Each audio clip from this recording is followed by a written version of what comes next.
Thanks, Julia, for the introduction. To build a little bit on what you were saying, I'm leading a Center for Corporate Learning Innovation at IE University. This center will focus on innovations in learning and leadership development practices in corporations. And in addition to that, I'm also the director of a Center for Liquid Learning. And the Center for Liquid Learning will focus on innovations in higher education. And if you reflect on overall people development, this is an extraordinary time. Tremendous opportunities to shape the future of the lives of many people. So today, I'm delighted, and it's a privilege to have Corinne Vigreux with me, dialing in from Amsterdam. Hi, Corinne. Hi, Nick. Nice to be here. Yeah, thank you so much for being with us, Corinne. And, you know, I will introduce Corinne briefly. Some of you might know Corinne. Corinne is at the heart of tech for over 3 decades. Corinne has been one of the founders of TOMTOM, the inventor of personal navigation devices, a map maker, a leading location technology provider for drivers, car makers, enterprises and developers. And in her time at TOMTOM, Corinne has held a number of different and commercial roles, including marketing. She has been overseeing the P&L of the consumer division, and she's still active at TOMTOM as the chief marketing officer. Now, in addition to this, Corinne has a philanthropic organization, a foundation called, and you've coded a foundation called CODAM, a non-profit coding school with a world-class curriculum that empowering the next generation of talent. And she is voted as one of the top 50 inspirational women in European tech. And Corinne is a big champion of women in the workforce. And she's passionately an ambassador for improving social mobility through education. So wonderful to hear about Corinne. If you listen to this, Corinne has a huge impact already on many things in society, including learning. That's what we will talk about today. And we will start with a short video about CODAM, the organization she founded. So let's look at the video clip.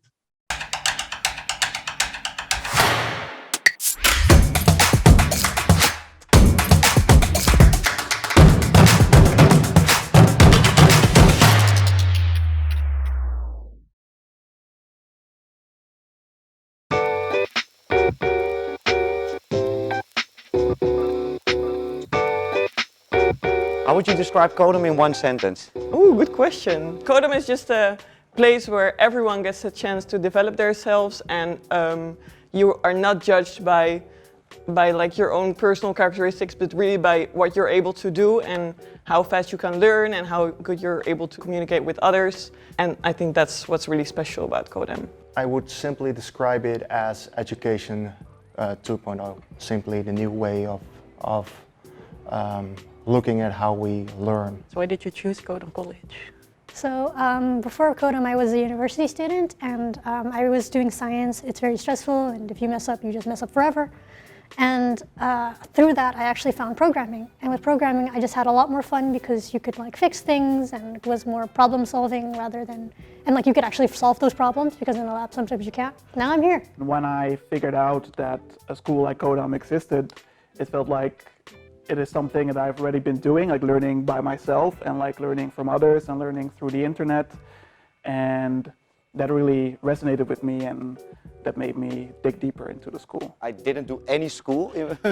I wanted to learn, but if I did it the conventional way, it was for me a way too long way to get back on track. And this was like a good path for me to learn.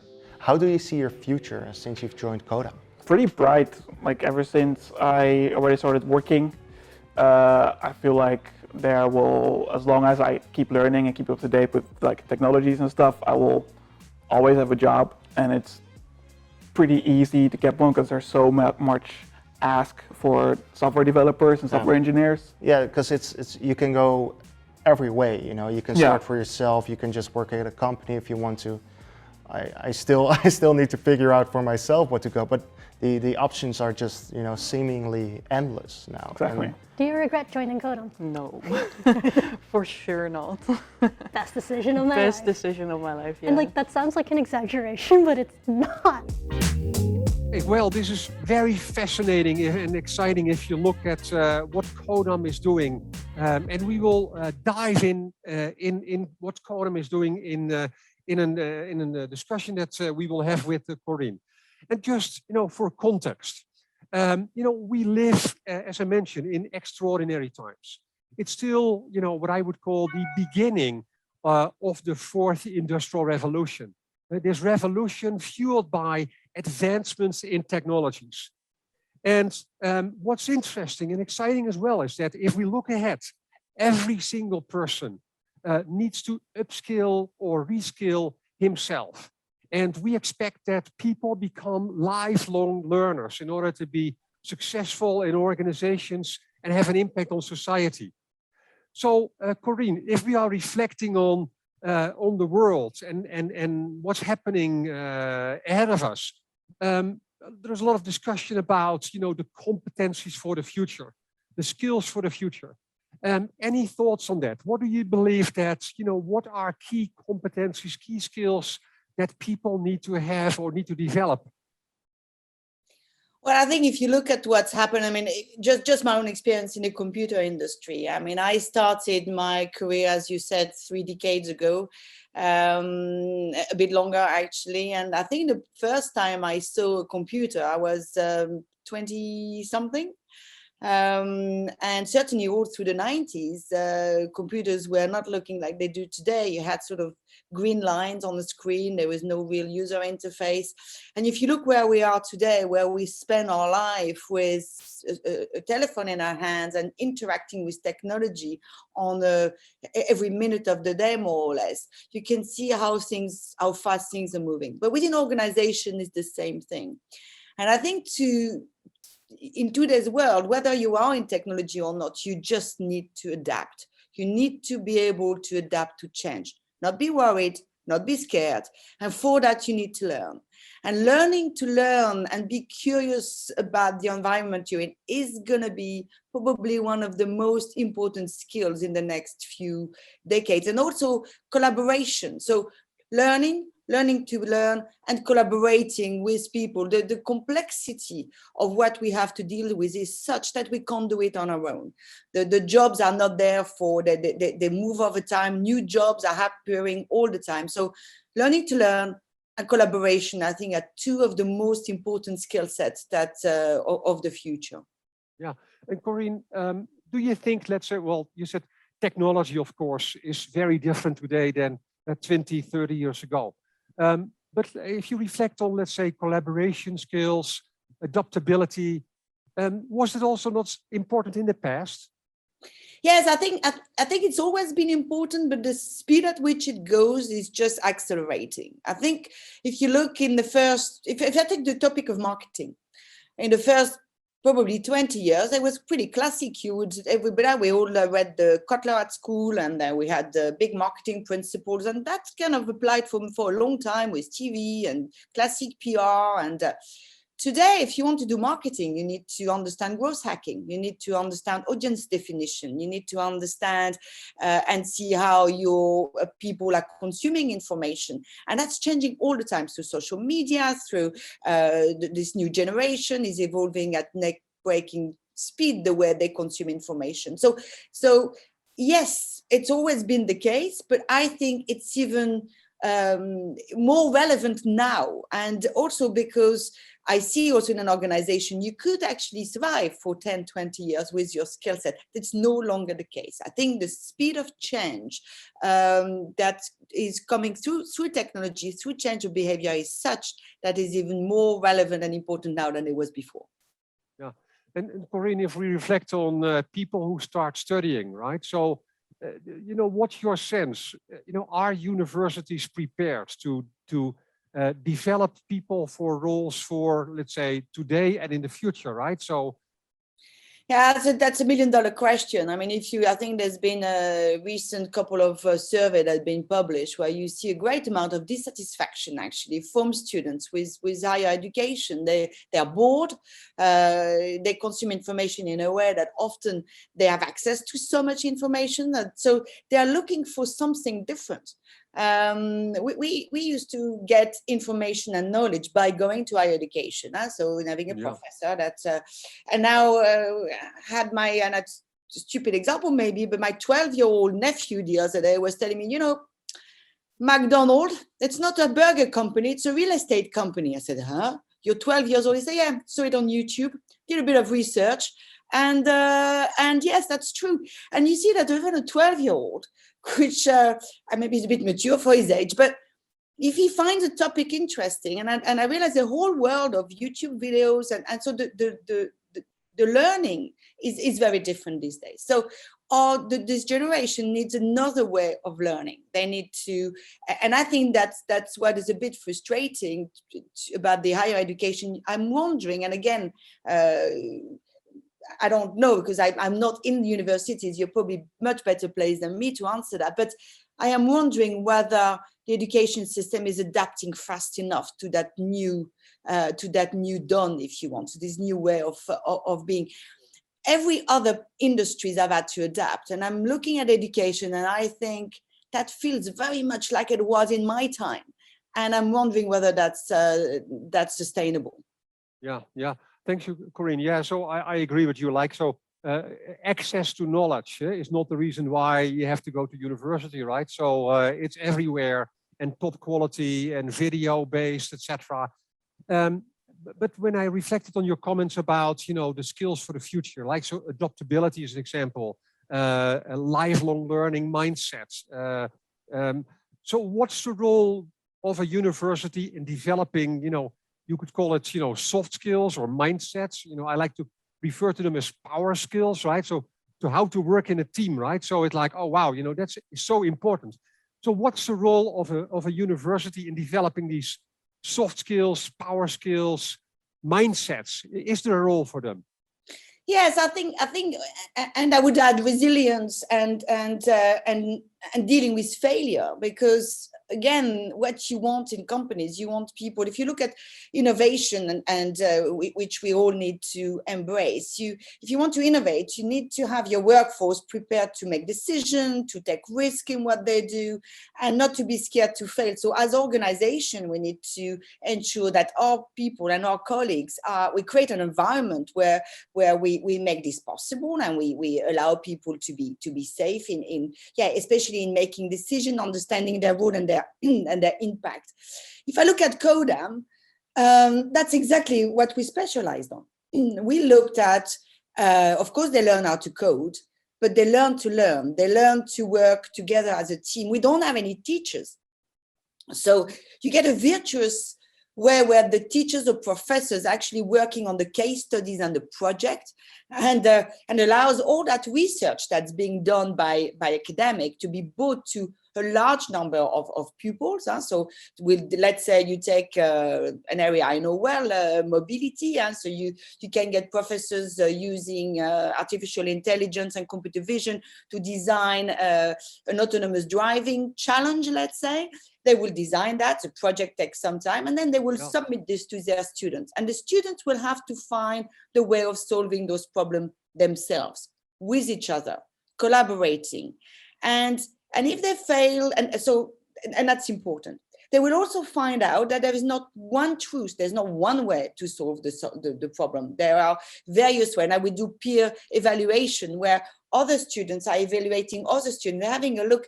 Hey, that's interesting. I didn't think about doing it this way. And that works especially well when your population is very diverse. Gender, cultural, neurodiversity, socioeconomic diversity, because you see that different people with different background, different lens will arrive and be creative in different ways, arriving at a result. And that's why I also think that diversity is important for universities. You want to get different type of people. So to answer your question, I think university can play a role in using the academics to create projects and topics and bring that to a large number of students that can do it in a collaborative way and making sure there is diversity in that population, if you see what I mean. Yeah, thanks, Corinne. I can't agree more. It's about the learning experience. How can we make it more impactful and combine actually the skill development, the knowledge acquisition, team building, collaboration. Reflecting on CODAM, could you say a little bit more? Why did you founded CODAM? Yeah, so I think, so I set up a foundation in 2005. There was aim and social mobility. Social mobility is a big topic because I myself come from a relatively working class background and I had the privilege to study. So my parents pushed me. Education was an important thing for them, and I had the privilege to study in one of the top business schools in France. So I made the leap from one to the other. At the same time, I realized that I was more the exception than the norm. And so when I was in a position to do so, I started to diving into this equal opportunity, social mobility, which is a massive problem today, especially after the pandemic, where there's many research about that, where actually the gap has widened even further. And I came across, first I founded Social Mobility Foundation into universities, different NGOs that were focusing on that topic. And then I came across École 42 in Paris. And this is Xavier Niel, who is the founder of École 42, decided to do that because he also realized that there were people who just fell out of the bandwagon. Good brains is everywhere, but if you don't follow the hierarchical way, you do your A levels or your Abitur or your baccalaureate, and then you go into university. And if you, for a reason or another, you fell out of that boat earlier on, for whatever reason, it's very difficult to get back. So we thought, and he saw there was a lot of untapped potential, and also a lot of people that didn't have access to education because potentially it could be expensive. And so École 42 was made, it's open to everyone. It's free, and we don't ask the students to show any qualification. So if you look at the profile of my cohort now, I have about 400 students. 30% have got no diplomas at all. Some have been homeschooled. Some just fell out of the boat at 13, 14, and may have been directed to other type of education. And some have got a master or 2 masters. And I've got everything in between, like also kids who started working or and so we have a very diverse group, and they have a test for 2 hours, and then we put them for months through their paces, and within that month we select about 30% of students that were able to go through the 4-year curriculum. And so I've done this to make because I believe that the way education is structured today, unless you fit in all the way and you're conformed to a certain type of you're in a certain box, if you want, it is very difficult to have access to higher education. So that was the main topic. And we set up the school 3 years ago. As I was told you just beforehand, we just had the first graduation, and it is just amazing to see all those amazing young people. Average age is 23, and their parents being so happy that those kids who didn't fit, who didn't enjoy the classic university system. I also have kids who went through, did computer science at university, didn't like it. It was too abstract. They got more hands on keyboard. So the whole thing was just to give to show that education can be done in a different way, and that fit a different type of students that can really have impact and contribute in the society of tomorrow. Yeah, no, that's exciting. And also, I think you prove, Corinne, that there's this kind of a bias, like that a lot of people think, well, if people are not completing their high school or whatever, they don't have the capacity to learn and to grow, right? And you prove the opposite, right? And I know this also goes back to research on lifelong learning. What we know is that there are people who are not necessarily a big fan of lifelong learning, and it traces back to their school experience. If they think about lifelong learning, they think about their school. If they think about their school, They think, oh, this was not a great experience. And therefore their mindset is not like, oh, I want to be a lifelong learner. That's very funny you say that, because I was asking the other day some of the students. So first of all, the point I want to make is, so École 42 is now has 33 schools all over the world and has just been voted. So that curriculum we're all using, we all have the same intranet and the same curriculum, which is a very high quality curriculum, and it's been voted number 10 in the World University with Impact. So and that's a ranking that's done every year. So the system really works, and and I know that you're also working with some of your sponsors, the Telefónica Foundation. The Telefónica Foundation is sponsoring 3 schools, I think, in Spain, 2 in Brazil, and there is a lot of involvement in this type of education.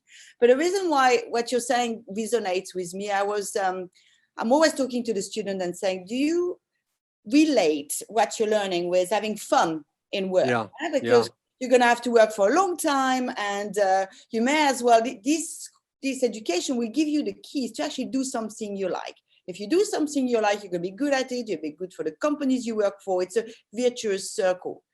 And one guy said to me, he said, no, actually, we're doing this to earn money. That's why we go and study. And I said, well, why do you think that is? And he paused and he said, maybe because I hated school so much that I went there because I knew I had to study to earn a living, but I never, but I didn't do it for fun. I didn't do it for my pleasure. And so it's back to your point. I think that a lot of kids, and I think our kids probably.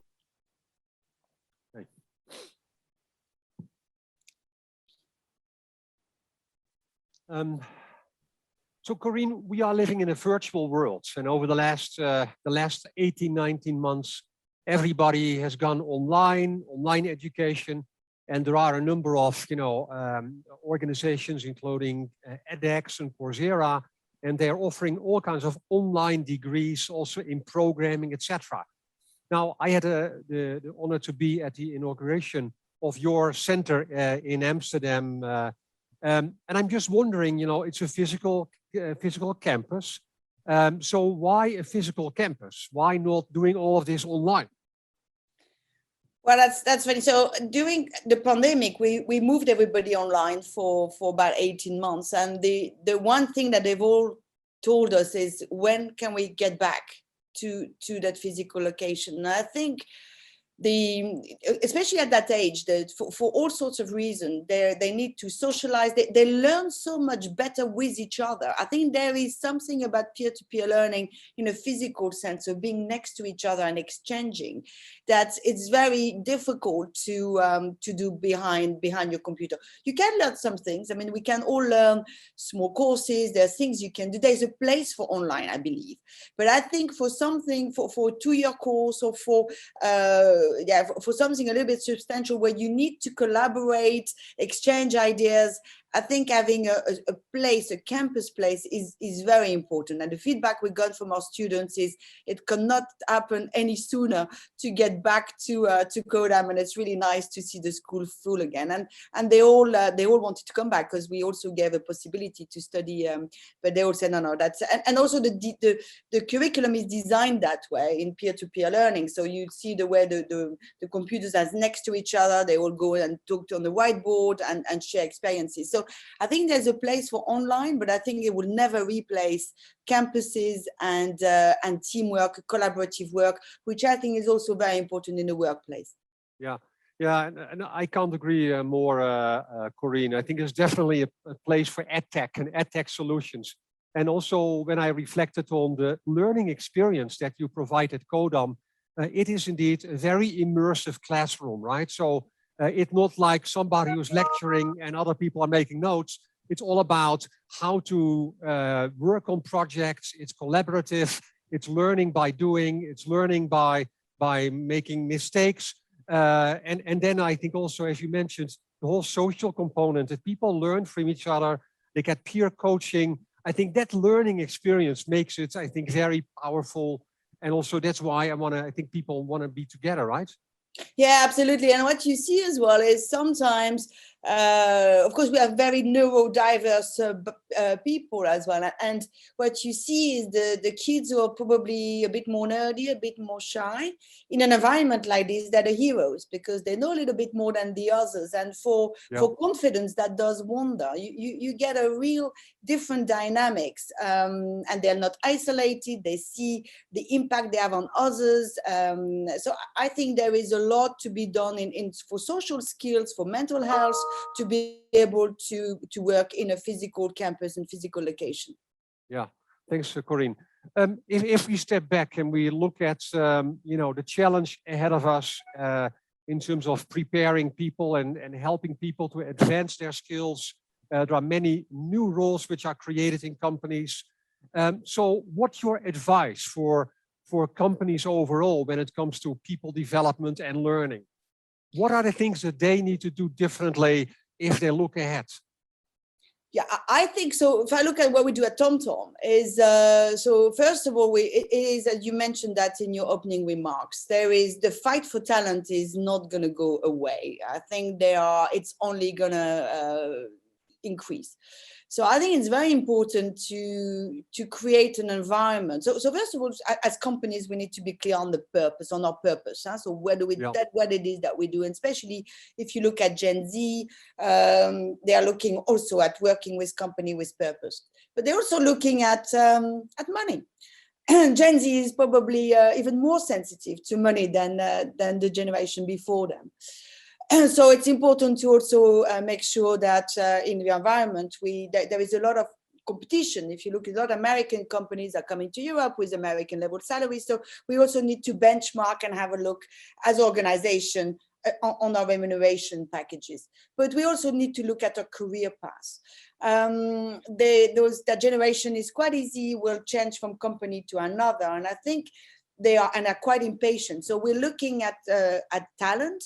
We're looking at bringing so taking layers of management. I think the old fashioned having a lot of layers of management is something that's a bit of the past. We are looking at reverse mentoring, bringing younger talent, giving them responsibility earlier on, certainly earlier than they would have done 10 years ago. Yeah. So I think, yes, if I look at what we do at TOMTOM, we have a good process is to identify talent and retain talent, to motivate them, to keep training them. We also have a big program on reskilling because it is important as well to have a look at our older population to make sure we keep that expertise and that experience within the company as well. So make sure they learn and they have an opportunity to keep learning. So I think the HR departments and organization department will have a very big job in the years to come. But talent is going to get more and more scarce, more demanding, and therefore we need to really be very be mindful of career paths and learning. Yeah. Thanks, Corinne. Yeah, I think it's kind of. I agree. I think if we look at the role of talent, people in organizations, I think we need to really think about what are modern practices that will make a big difference versus looking at the past. Yeah, learning and teaching our leaders as well. I think it's important. As well, we need to teach. We have big leadership programs within the business as well too, because of course it's not only HR, it's also all the leaders and the recruiters in the business to really encourage. And especially in tech, we have a bit of a gender issue as well. So how do we make sure we have more diverse people in leadership positions? So there's quite a lot of challenges that we have ahead of us that we need to be aware of and ensure that our leaders can deal and address them. Yeah. No, thanks, Corinne. Last question. I like to, do you have any advice for two archetypes of people? One is you are at university, 18-year-old. You have you have 4 years ahead of you. What's your advice for the student of today? That's one. And secondly, what would be your advice for somebody is mid-career in his or her early 40s in an organization? When it comes to career, when it comes to learning?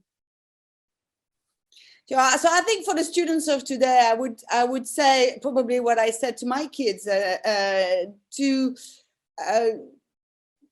just try to find what motivates you. I'm very big on sense of purpose.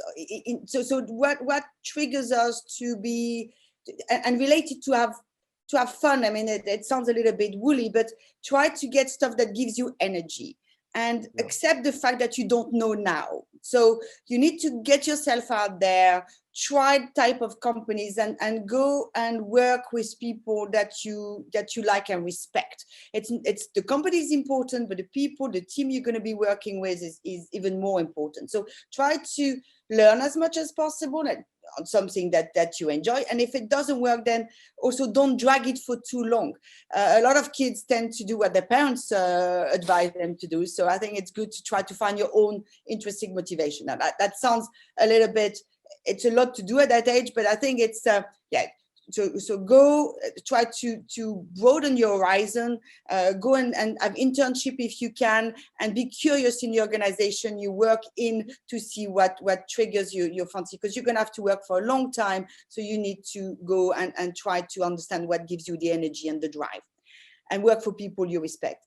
And for someone mid-career, I think the pandemic has had an impact on a lot of people to self-reflect. I think it's been a time of stepping back a little bit and thinking, okay, what does matter to me? And I think that it's important to, we've seen, and especially for women, they've had to cope with a lot of things, probably more during the pandemic than another time, because a lot of kids at home. And so I think it's, I would say, step back, reflect also what has given you drive and energy in the last 20 years of your careers, and try to, because that's what I've done, and go and that probably CODAM came at the right time for me, because next to my CMO role, I do something where I get huge amount of passion and energy with, and I can give back.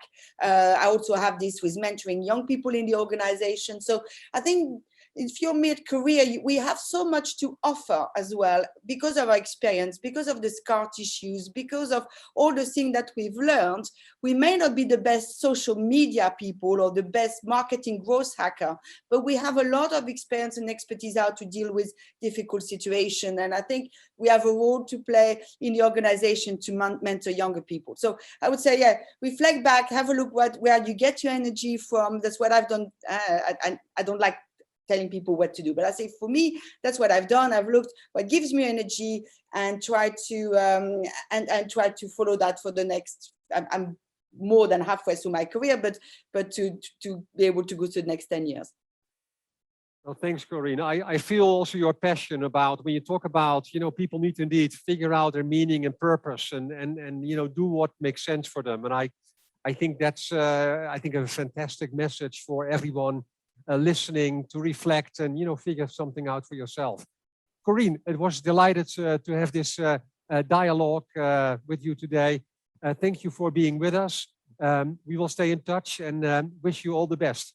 Thank you very much, Nick. Very much enjoyed it. And good luck with the conference. Bye-bye. Thank you. Thank you. Bye, Corinne.